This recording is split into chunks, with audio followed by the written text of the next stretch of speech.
Hello everyone, బాగున్నారా? Welcome to my channel మన తెలుగు కథలు. ఇవాళ మన కథ ఎడబాటు.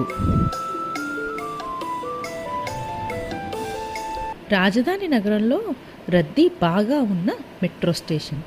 రోహిత్ ఆఫీస్కు టైం కావడంతో క్యాబ్ డోర్ తీసుకుని మెట్రో స్టేషన్ కేసి హుస్సేన్ బోల్ట్ లాగా పరిగెడుతున్నాడు.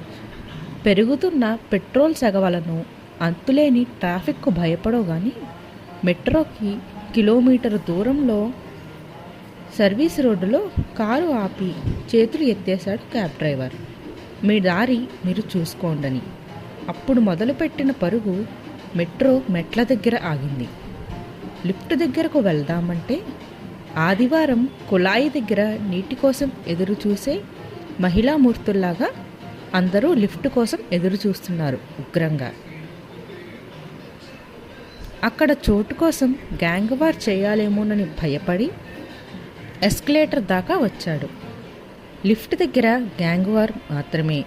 ఇక్కడ కత్తి యుద్ధాలు, ముష్టి యుద్ధాలు జరిగిన వింత కాదు. ఎలా గోలా ఆ జనం మధ్య శరీరాన్ని ఇరికించి నిలబడ్డాడు. పైకి వాళ్ళే తీసుకువెళ్ళారు.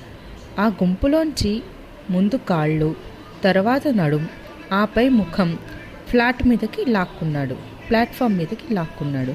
కానీ ల్యాప్టాప్ బ్యాగు రానంటోంది.